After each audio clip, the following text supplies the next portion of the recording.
Good morning, first graders. Today we are working on lesson 3.2, problems with unknown partners. Here's an example of the types of problems we'll be working on today. We will have partners where we do know the total, and we have one partner that we do know, and then there is one partner that we are going to be looking for. And we are going to have to read our story problems very carefully to decide what is the total, what is the partner that they give us, and what partner do we need to look for. So let's get started. I see 6 butterflies. 4 are yellow, the rest are white. How many butterflies are white? Okay, first let's try and think. How many butterflies do they say all together? Okay, it says I see 6 butterflies. So we know that 6 is our total. And remember, on a math mountain, the total goes at the top. What is the other partner that they give us? Well, it tells us how many yellow butterflies. So let's put that over here. That's what we know. And over here we have the unknown box, the part that we don't know. Okay, and there's many different ways that you can figure this out. We can put the tiny tumblers on the side of the mountain like we've done in the past. So we'd start by saying 4, and we put dots until we get up to 6. 5, 6. How many dots did we draw? 2. Good. We could also draw 6 circles.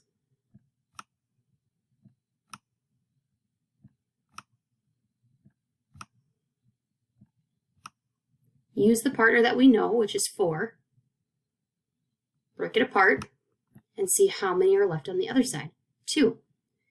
We could also count on with our fingers, grabbing the 4 in your hand and counting up, putting up fingers until you hear the number 6. And that's when we know we have to stop. So you grab 4 in your hand, 4, 5, 6. How many fingers do you have up? 2. Very good. Today we're also focusing on the labels. What is this whole problem about? Butterflies. So our answer would be there are 2 white butterflies. All right, now we're going to look at another kind of problem using the same method, but it's just worded a little differently. So I want you to be aware that sometimes the problems will be worded not in the correct order, or you have to really pay attention to what they're saying in order to set the problems up correctly. So today, it says I bought 5 pencils yesterday. Today I bought more pencils. Now I have 7 pencils in all. How many pencils did I buy? So I want to tell you a little secret here. When it says now I have 7 pencils in all, okay, in all means total. Where does your total go? At the top. What other partner does it give you? Okay, so it tells us how many pencils we bought yesterday, which is 5. And what we're looking for is how many pencils we buy today. So that's our unknown. Okay, again, we can use the same strategy here. We can start with 5 and draw our tiny tumblers until we get up to 7. 5, 6, 7. We could draw our circles, or we could grab the 5 in our hand and count up to 7. 5, 6, 7. How many do you have on your fingers? 2. Okay, let's figure out our label. We always want to double check back into the question. The question says, how many pencils did I buy today? Okay, we found out it was 2 pencils. And remember, sometimes you can check to see what word is repeated, and that's usually it. Okay, let's do one more before we get on to our workbook. Roberto walks 4 blocks to the store. Then he walks to school. He walks 10 blocks in all. How many blocks did he walk from the store to school? Sometimes the problems are a little bit wordy, and we have to just think about what do we know and what are we looking for. So remember I told you last time when it says in all, that's your total. So where should the 10 go on our math mountain? Is the 10 a partner or the total? You're right, it's the total. It goes at the top. Okay, what else do we know? Well, we know that he walks 4 blocks to the store. So we're going to put that in our partner. And then the unknown is how many blocks he walks from the store to the school. That's what we have to find out. Okay, let's see if we can go ahead and figure this out. I want you to try it at home and then play the video once you've figured it out. Okay, now that you're back with me, you might have done 5, 6, 7, 8, 9, 10 for a total of 6 dots. You might have counted on your fingers, or you might have done a circle drawing. Either way, we end up with 6. And the label, we have to see what the question's asking us about, and it's asking us about how many blocks he walked. So our answer would be 6 blocks. Okay, let's head to our workbook. Today we're using Math Mountains to solve these. We want to ask ourselves, what's the total? And what is the partner that we know? And just like we've been doing, we show our unknown by using this box right here. So if you could please meet me on page 99, we'll go through a few of these together, and I'll have you do a few on your own. Okay, so number 1 says we see 9 fish. 5 are big, the others are small. How many fish are small? Okay, so let's think first. What is our total? How many fish are we seeing in all? Yep, it's 9 fish. I just want to point out right here, it says, this big open space says, show your work, use drawings, numbers, or words. So we want to see how you're solving these problems, which method you're choosing to figure these out. Okay, so now we know how many are big, and we're looking for how many are small. So let's put how many are big down here in our Math Mountain. And we don't know how many are small. That's our unknown, so make sure you put the unknown. Sorry, it's hard for me to draw with this. Okay, 5, 6, 7, 8, 9. How many dots? 4. So whatever we put in this box right here, we have to go and put in this box right here. See, they're both the unknown box and they match up. So whatever you put over there, you have to put over here. And we need to figure out the label. So let's check and see what the question's asking us.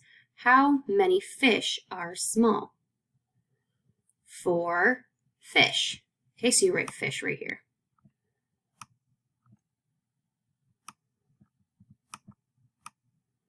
All right, I want you to try number 2 by yourself. So if you want to pause the video and do number 2 by yourself, and then when you play the video, I'll meet you back with number 3.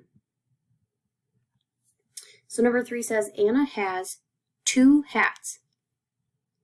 Then she gets more. Now she has 5. How many hats does she get? Okay, so we have to think about how many hats does she have total. It's easiest to start with that. Well, here I can see now she has 5. So 5 is going to go at the top. Okay, she had 2 to begin with. So that's the one that we do know. That's the partner that we do know.